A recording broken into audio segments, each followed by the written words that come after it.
Fala galera, beleza? Bem-vindos a mais um Direto do Forno e hoje com assunto quente. Hoje nós iremos falar de um dos assuntos que são mais pedidos por vocês aqui no canal. Um dos assuntos que mais se xinga na rua e que mais as pessoas não sabem do que estão falando. Afinal de contas, o que é liberalismo? Antes de eu seguir com esse papo, você já sabe. Deixa aí o gostei no vídeo, se inscreve no canal e se curtiu, compartilha com os amigos. Galera, rumo a 2.300 inscritos. Muito obrigado a você que está apoiando o canal do Direto do Forno e o projeto de História Pública aqui no YouTube. Não se esqueçam que eu sempre deixo as referências aqui na descrição do vídeo, junto das minhas redes sociais, com foco para o meu Instagram, que eu estou fazendo posts diários sobre história e política. Segue lá. Mas chega de papo furado, vamos logo para o vídeo. O assunto de hoje vai ser uma curta introdução ao liberalismo, já que a gente já falou aqui no canal em uma grande sequência de vídeos. Já falamos do liberalismo durante o Brasil Império, falamos do liberalismo dos anos 90, falamos do que era o neoliberalismo. Então hoje vai ser uma definição mais clássica para a gente tentar fazer com que o debate político e também histórico nas redes se torne um pouquinho mais produtivo. E hoje eu já falo que, por mais que a gente ouça falar que John Locke era um liberal, que Adam Smith era um liberal, que um monte de outras personalidades que defendiam menos governo e mais sociedade eram liberais, isso não é aplicado na história. Em história, as palavras, os conceitos importam. E liberalismo é um desses conceitos tão utilizados que demandam bastante atenção para a gente dar significado a ele. Afinal de contas, o liberalismo, no seu uso moderno, ele vai nascer no começo do século XIX, no contexto das invasões napoleônicas, na qual, lá na cidade de Cádiz, em 1812, nós vamos ter uma assembleia, a Corte de Cádiz, que vai fazer uma constituição de cunho liberal, justamente para romper tanto com o governo do Fernando VII, que estava ali no começo do século XIX, quanto do governo do José de Bonaparte, irmão do Napoleão, que assumiu o poder quando Napoleão conquistou a Espanha. A Corte de Cádiz é muito importante para a gente entender esse cenário, porque as palavras importam. O liberalismo do pessoal de Cádiz não é o mesmo liberalismo que a gente utiliza no Brasil. Porém, é o primeiro sentido moderno do termo que a gente vai ter. A ideia deles era muito mais uma questão de liberdade política. Era a ideia de que mais pessoas deveriam participar da política, votar as leis, interagir perante o rei. E isso é muito interessante porque não estou falando nem de democracia, nem de estender o voto a todo mundo. Mas sim, estou falando de certos grupos, certas classes, como advogados, religiosos, militares, que querem também votar leis e colocar o futuro na Espanha nas suas mãos.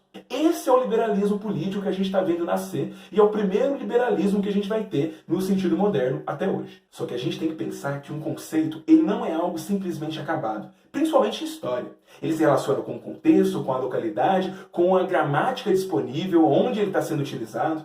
E se o liberalismo era utilizado no sentido de participação política ali em Cádiz em 1812, as suas novas interpretações e usos por todo o globo vão dar mais roupagens ao liberalismo. É a ideia que a gente tem de um pensamento de teia mesmo.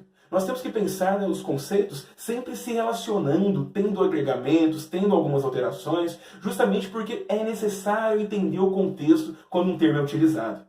O liberalismo espanhol não é o inglês, que não é o americano, que não é o brasileiro, que não é o português.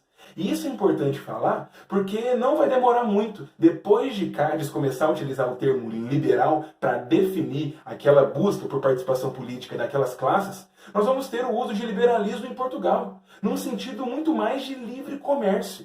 Era uma ideia muito baseada, inclusive, nas leituras que eram feitas de Adam Smith, que vai fazer com que apareça a ideia de liberalismo nos dicionários portugueses como algo de mão livre. Um comércio que se alimenta ou que se reproduz sem interferência do Estado.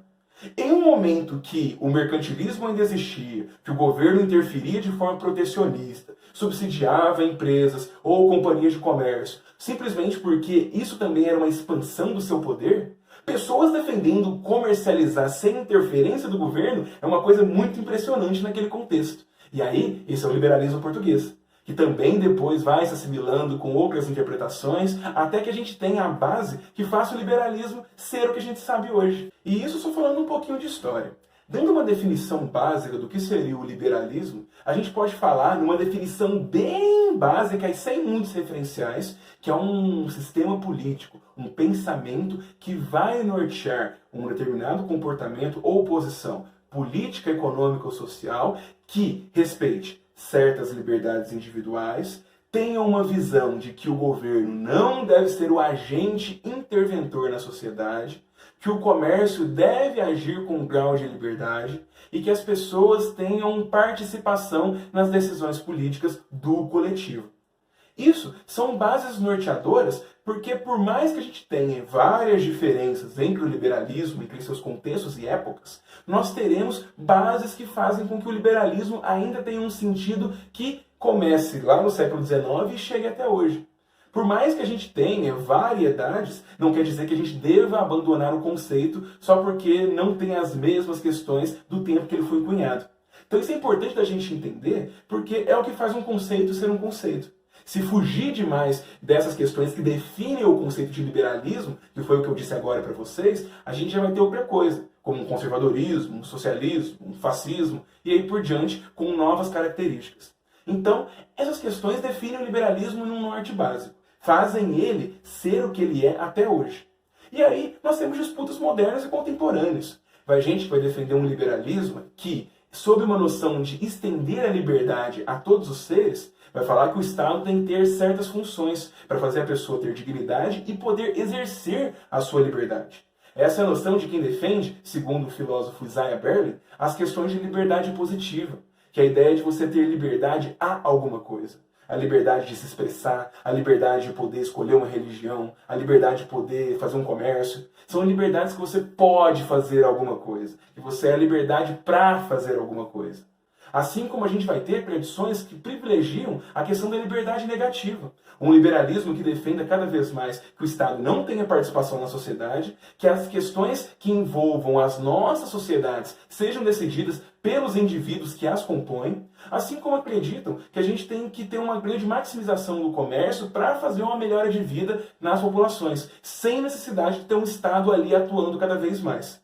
Isso é uma questão de liberdade é a liberdade de alguma coisa. É a liberdade de alguma força opressora vir em você. A liberdade de alguma ação coletiva não te atingir.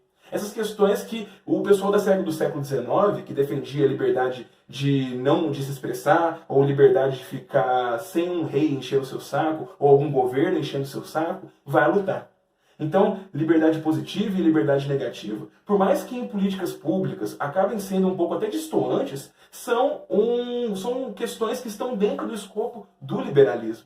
E a gente tem que ter essa noção porque é aquela coisa. A gente tem esses pilares básicos que eu tracei para vocês, mas também temos interpretações e tons de cinza dentro do próprio liberalismo, que vai inclusive e pode influenciar e estar junto a outras ideologias, inclusive de cunho socialista, por exemplo.